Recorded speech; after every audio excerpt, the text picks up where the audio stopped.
कुछ ही दिन के बाद ये ऐलान होगा, मुबारक हो, माहे रमजान मुबारक का चांद नजर आ गया है। ये ऐलान सुनते ही इंशाअल्लाह आशिकाने रमजान के दिल खुशी से झूम उठेंगे, चेहरों पर ताजगी आ जाएगी, मस्जिदों की रौनक बढ़ जाएगी।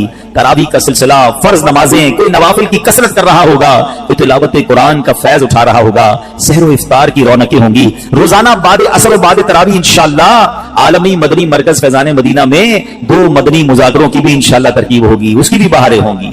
सुभान अल्लाह। क्या आप जानते हैं रमजान मुबारक कितना अजीम महीना है? जी हाँ, वो महीना तशरीफ ला रहा है जिसे हदीस पाक में सैयदुश्शहूर यानी तमाम महीनों का सरदार कहा गया। मुबारक महीना आ रहा है कि उसकी पहली रात से आसमानों के दरवाजे खोल दिए जाएंगे, फिर आखिरी रात तक, लास्ट नाइट तक वो दरवाजे बंद नहीं होंगे। तो इस महीने में एक सजदा करे उसे 1500 नेकियां लिखी जाती हैं और जन्नत में सुर्ख याकूत का घर बनाया जाता है। अल्लाह अकबर। समझ आ रही है बात? एक सजदे पर 1500 नेकियां और एक ही सजदे पर सुर्ख याकूत का जन्नत में घर। अब सोचें जो नफल पढ़ते हैं, जो पूरी तरावी पढ़ते हैं, हर सजदे पर क्या कुछ हासिल कर रहे हैं। उन्हें सोचना चाहिए जो तरावी में सुस्ती कर जाते हैं, नवाफिल में सुस्ती करते हैं। दिल पर चोट करने के लिए एक जुमला कह देता हूं, बाकी फिर आगे चलते हैं कि अगर ये कह दिया जाए कि माह रमजान में जो जितने सजदे करेगा उसे उतने 1000 रुपए मिलेंगे, तो बताएं कितने सजदे करेंगे? अच्छा जनाब, जो माह रमजान में पूरी तरावी पड़ेगा उसे जनाब औरंगी की एक बड़ी सोसाइटी में एक प्लॉट दिया जाएगा, 20 रकात पूरी पढ़े, बंदा के 20 के बाद कहीं कुछ और भी पढ़ लेता हूं, एक पूरा प्लॉट मिल जाएगा हर सजदे पर। कराची में नहीं, पाकिस्तान के पोश एरिया में नहीं, जन्नत में सुर्ख याकूत का घर दिया जा रहा।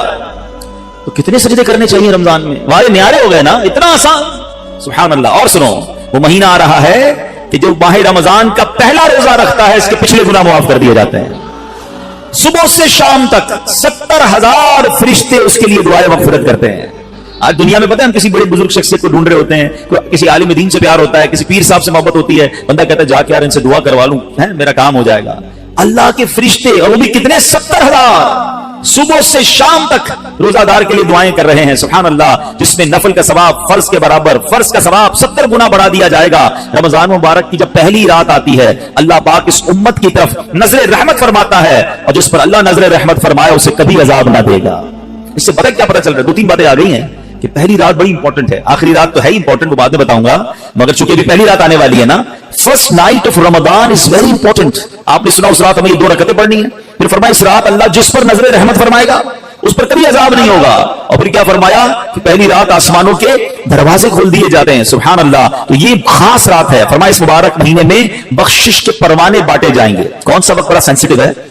जो इफ्तार का वक्त है ना, ये बड़ा सेंसिटिव है, बड़ा हसास, बड़ा खूबसूरत वक्त है। हदीस पाक में आता है, इसका मजमून है हर रोज इफ्तार के वक्त 10 लाख गुनाहगारों की बख्शिश की जाएगी। और इस मुबारक महीने में जब जुमा आएगा ना, कल भी जुमा है मगर वो शाबान का है, इंशाअल्लाह अल्लाह रमजान तक हमें जिंदा रखे, सेहत और आफियत के साथ अता फरमाए।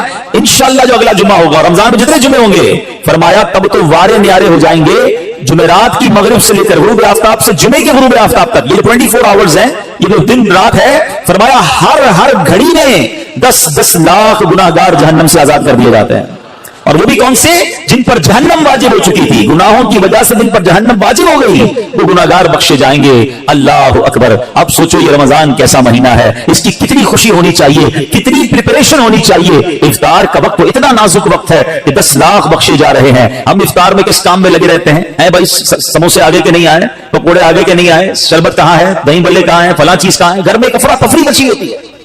प्लीज ट्राई टू अंडरस्टैंड, ये इफ्तार का वक्त मांगने का वक्त है, फिर गिराने का वक्त है, आंसू बहाने का वक्त है कि मौला आज 10 लाख बख्शे जा रहे हैं, उन बख्शे जाने वालों में मेरा भी नाम लिख दे। काश सारे घर वालों को भी कह दिया करो कि छोड़ दे किचन के काम, हम बैठ जाए, जो हो गया तैयार ठीक है, ये आखिरी 10-15 मिनट। और सुभान अल्लाह, कराची वालों को तो और फायदा ये है कि ऐन उसी वक्त आलम बदरी मरकज में एक अजब समा होता है, एक आंसुओं की बरसात है, एक दुआओं का सिलसिला है। हमारा तो टाइम भी मैच होता है ना, पंजाब वाले या दुनिया के दूसरे मुल्क वालों का इफ्तार का वक्त नहीं होता, हमारा तो एग्जैक्ट इफ्तार का वक्त वही होता है। क्या ही अच्छा हो कि बाप भी बैठा हो, माँ भी बैठी हो, बच्चे भी बैठे हो और हाथ उठे हुए हो, अल्लाह की बारगाह में इल्तिजाए हो, अल्लाह हमारा घराना तेरे दरबार में हाजिर है, अल्लाह इफ्तार का वक्त है, 10 लाख बख्शे जाएंगे, इस बख्शे जाने वालों में हमारी फैमिली का, हमारे घर बार का नाम लिख दे। तो मेरे इस्लामी भाइयों, पर्दे में जो इंटरनेट पर इस्लामी बहनें सुन रही हैं, बाद में सुने, कुछ ऐसा इंतजाम घर में करें कि 10-15-20 मिनट पहले अब सारे कामों से फारिग हो जाएं, अब दुआओं में गुजारें। इफ्तार का वक्त, इफ्तार से पहले भी दुआ करें।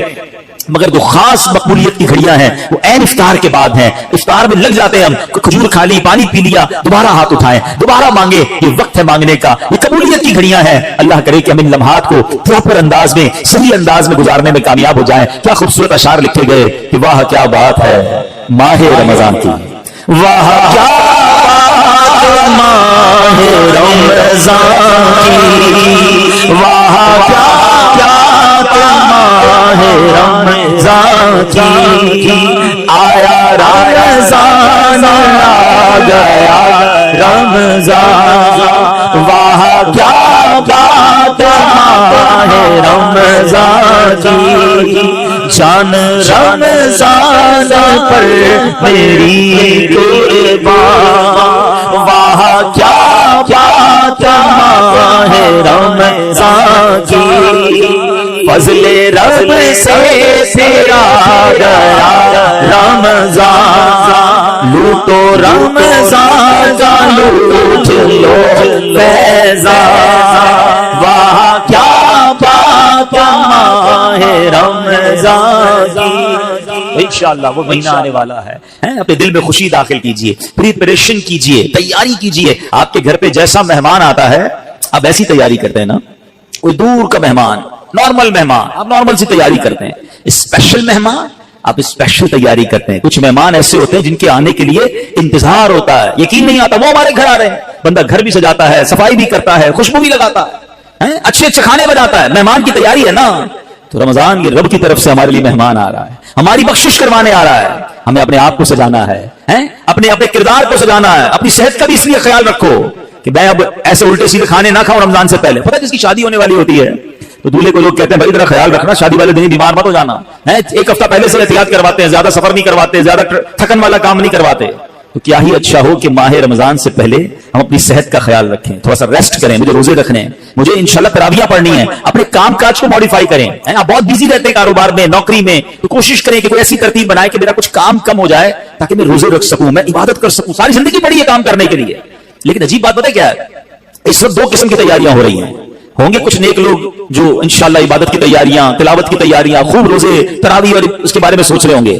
مگر کچھ لوگ وہ ہیں جو اس وقت اسٹاک جمع کر رہے ہوں گے, کاروبار کیسے چمکانا ہے, کون سی آئٹم کا ریٹ بڑھ جائے گا. وہ کاروباری لوگ پیسے کمانے کی تیاری کر رہے ہوں گے. کچھ گھر والے وہ ہوں گے جو یہ سوچ رہے ہوں گے رمضان میں پکانا کیا ہے, کھانا کیا ہے, کون سی آئٹم لینی ہے. رمضان کھانے پینے کے لیے نہیں آتا. اچھا ویسے بڑی عجیب بات ہے, ذرا سوچیں آپ کہ ماہ رمضان میں ہم روزے رکھتے ہیں, لاجیکلی تو سمجھ ہی آتا ہے کہ ہمارا وزن ٹھیک تھوڑا کم ہو جانا چاہیے, ہم تھوڑے اسمارٹ ہو جائیں. مگر کئی لوگ وہ ہیں جن کے رمضان میں وزن بڑھ جاتا ہے. کیوں بھائی؟ اس لیے کہ سحری میں زیادہ کھاتے ہیں, پورا دن روزہ رکھنا ہے. رات زیادہ اس لیے کھاتے ہیں کہ پورا دن روزہ رکھا تھا, پھر 2 بار اور کھاتے ہیں کہ کل پھر روزہ رکھنا ہے. تو عام دنوں میں 2 بار کھاتے ہیں, رمضان میں 4-5 بار کھاتے ہیں. اور وہ کھاتے ہیں جو نہیں کھانا چاہیے. پورا سال جو چیز نہیں کھاتے رمضان میں کھاتے ہیں, پھر موٹے ہو جاتے ہیں, طبیعت خراب ہو جاتی ہے, گلے خراب ہو جاتے ہیں. نہیں, ماہ رمضان تو کم کھانے کا مہینہ ہے, فریش ہونے کا مہینہ ہے. لیکن ہمارے یہاں تو فیسٹیول, اگر میں کہوں کسی کو کہ کسی غیر مسلم کو اگر رمضان میں دورہ کرا دیا جائے پاکستان کے مختلف شہروں کا اور کہیں بتاؤ کیا کیا آپ نے دیکھا, تو کہہ رہا لگتا ہے مسلمانوں کا کوئی کھانے پینے کا تہوار آ رہا ہے. کہ میں جس مٹھائی کی دکان پہ گیا وہ رش تھا, جس پکوڑے کی دکان پہ گیا وہ لائنیں لگی ہوئی تھی افطار سے پہلے, اور بورڈ لگے ہوئے تھے سحری آفر, افطار آفر. تو لگتا ہے مسلمانوں کا کوئی کھانے پینے کا سالانہ تہوار آتا ہے. کتنی عجیب بات ہے یار, جس مہینے میں پورا دن کھانے پینے سے رکنا ہے اس مہینے میں سارا دن رات کھانے پینے کی باتیں ہو رہی ہوتی ہیں. مجھے بتائیں نا, ہم اب دوست آپس میں ملتے ہیں کیا بات کرتے ہیں, یار سناؤ آج سحری کہاں کرنی ہے, اچھا بھائی افطار کہاں کرنا ہے, رات کدھر چلنا ہے کھانے کے لیے. ارے بھائی یہ بات کون کرے گا, تراویح کدھر پڑھنی ہے, آج تلاوت کدھر کرنی ہے, تہجد کہاں پڑھنی ہے, ان میں دین کی محفل کدھر سجی ہوئی ہے, ذکر و اذکار میں آج بیٹھ کے کدھر کرنا ہے, آج مل کے اللہ کی بارگاہ میں گر گڑا کر دعائیں کہاں کرنی ہے. یہ گفتگو کیوں نہیں ہوتی؟ ماہ رمضان تو نیکیوں کا اجر بڑھا دیا گیا, مگر دماغ میں ایک ہی بات گھوم رہی ہوتی ہے کہ دوسری آج کل کھیل کود شروع ہو گیا رمضان میں. ایسا نہ کریں. ماہ رمضان کے کیسے کیسے فضائل ہیں ذرا سنیے گا. معراج شریف کی روایات میں ہے, معراج کے دھولا مکی مدنی مصطفیٰ صلی اللہ تعالی علیہ وسلم نے سدرۃ المنتہا کے قریب ایک فرشتہ دیکھا. آپ فرماتے لم ار مثلہ, لم ارا مثلہ, یعنی ایسا نرالا فرشتہ میں نے کبھی نہیں دیکھا. نبی پاک فرما رہے ہیں, تو آپ فرماتے ہیں کہ میں نے ایسا نرالا فرشتہ کبھی نہیں دیکھا تھا. یہ جب تسبیح کرتا تھا تو اس کی ایسی خوبصورت آواز تھی کہ اس آواز سے عرش بھی جھوم اٹھتا تھا. میں نے جبریل سے پوچھا ایو خلقی ھذا, اے جبریل یہ کون سی مخلوق ہے؟ عرض کی حضور یہ ایک فرشتہ ہے جو حضرت آدم علیہ السلام سے 2000 سال پہلے پیدا کیا گیا تھا. میں نے پوچھا اس سے پہلے یہ کہا تھا؟ عرض کیا اللہ پاک نے عرش کے نیچے جنت میں ایک جگہ بنائی ہے, یہ وہی ہوتا ہے. حضور آج آپ کے دیدار کے لیے حاضر ہوا ہے. क्या शान है मेरे आका की, हर कोई फिदा है बिन देखे, दीदार का आलम क्या होगा। अरे फरिश्ता भी मेरे आका के दीदार का तमन्नाई है। जिब्रील अमीन कहते हुजूर आज आपके दीदार के लिए हाजिर हुआ है। मक्की मदनी सुल्तान सल्लल्लाहु अलैहि वसल्लम फरमाते हैं अब नबी पाक अलैहिस्सलाम ने उस फरिश्ते से बड़ा कमाल का सवाल किया, जरा सुनिएगा, आपका ईमान ताजा हो जाएगा। प्यारे आका अलैहिस्सलाम उस फरिश्ते को सलाम किया तो वो तस्बीह में मसरूफ था, अल्लाह पाक की तस्बीह में मसरूफ था, उसे सलाम सुनाई ना दिया। अब जिब्रील अमीन ने उसे कहा हारा मुहम्मद सल्लल्लाहु अलैहि वसल्लम, ये महबूब खुदा जनाब रसूलुल्लाह सल्लल्लाहु अलैहि वसल्लम है। जब उसने सुना तो खुशी से अपने दो सब्ज पर फैलाए, ये इतने बड़े पर थे जिन्होंने आसमानों और जमीन को घेर लिया। अब उसने मुझे नबी पाक फरमाते मुझसे गले मिलने की सादत हासिल की, अदब से बोसा भी दिया, फिर अर्ज़ की या रसूलल्लाह सल्लल्लाहु अलैहि वसल्लम आपके लिए गुड न्यूज़ है, आपके लिए खुशखबरी है कि अल्लाह पाक ने आप माह रमजान के सदके आपकी उम्मत की बख्शिश फरमा दी है। उस फरिश्ते ने नबी पाक को खुशखबरी अर्ज की कि हुजूर आपकी उम्मत को अल्लाह ने माह रमजान के सदके बख्श दिया है। सुभान अल्लाह। नबी हाशमी सल्लल्लाहु अलैहि वसल्लम मजीद फरमाते हैं उस फरिश्ते के सामने दो संदूक रखे हुए थे जिन पर हजारों ताले लगाए हुए थे। मैंने पूछा इन संदूकों में क्या है? उस फरिश्ते ने अर्ज की इन संदूकों में आपकी उम्मत के रोजादारों के लिए जहन्नम से आजादी के परवाने हैं। हाय हाय, हमारी आमद हमारी मगफिरत का इंतजाम पहले ही रब ने फरमा दिया है। काश हम माह रमजान के कदरदार बन जाएं। ऐ गुनाहगारों तुम्हारी समझ लो बात बन आई है, आसियों की मगफिरत का लेकर आया है पयाम। झूम जाओ मुजरिमों रमजान महे गुफरान है, भाइयों बहनों करो सब नेकियों पर नेकियां, पड़ गए